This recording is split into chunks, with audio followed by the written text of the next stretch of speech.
Okay, so we were asked to brainstorm and write down positive and negative behaviors for a reward point system, which is interesting to me. I don't know why I didn't respond so well to the idea of a reward point system. Is that something common that people are seeing in classrooms? Yes. For behaviors? Yes. So under positive, things that Thank you, we would be girls. looking for would be when a student demonstrates that they're working cooperatively, when a student uses I statements to deal with a situation, when perhaps a student acts as a mediator, I'm talking as a mediator in a situation, students helping each other, anytime a student perhaps shows initiative in an activity, or shows leadership.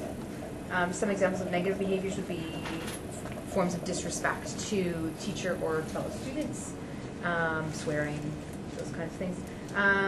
Calling out or general disruption, repeated disruption in the classroom, so the noise, that would be in that category. I brought up the idea of speed of transition. I know in my class we had a child who just always seemed to drag his feet for getting out to recess and coming in, and over time I realized we needed to work on that skill. Like, it needed to be formally addressed. It wasn't funny anymore, so something like that. And that includes pull out your textbooks, put your textbooks away, all those behaviors. And not completing tasks. In this case, it's not necessarily homework tasks, but perhaps leaving the crayons out after arts and not cleaning up their station, that kind of thing. I had a new teacher, and she had a terrible class. So she and I set up this reward system, and we came to a consensus of a number of 15. And if the students got 15 points by the end of the week, they would have a free period. So she would bring in pop, and the kids would know this. So students should always know what the rewards are going to be. So it was a free period. They brought in music. She brought in pop and chips and whatever. And it was at the end of the day on Friday. What else are you going to do anyways? It's the end of the day on Friday. But the kids, if you have too many of them, it's like the teacher can't keep count. So those are excellent. But also, they forget their library book, lose a point. They don't do their homework, lose a point. If they're pushing and shoving in line, they can lose a point. But I always try to tell them to focus on more positive points. They brought in their library. Everyone brought in their library books, points. Everyone sat down from after recess and sat down quietly. Everyone gets a point. It's not like you get 33 points. You just get a point for that particular thing.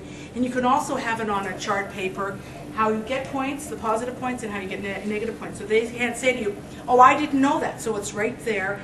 And so your goal is to get that 15. And you can use the number 15 for a couple of weeks, and then you can up it to 20 points.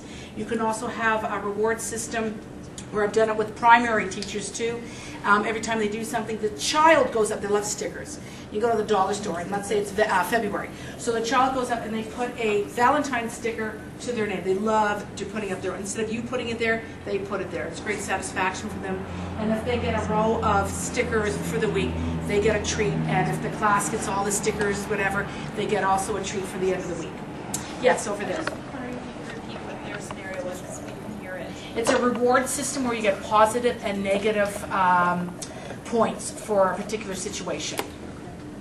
It's a great incentive for kids, even the good kids. They want to, you have a spelling test. If you get perfect in spelling, everyone gets a point type of thing, whoever gets perfect. So you can use it for any which way, and it's a great leverage. It really is. The school I was placed in, they had a Future Aces program, and so I think in lieu of points, that's about commendations and draws. So great, perfect. I'm just thinking they do, of course, have it. It's just taking it. Yes, it could be a different way. Yeah. And go to the dollar store. They have fabulous things that the kids can actually get. You can make it a little treasure case, and they can actually get something of their own. Thank you.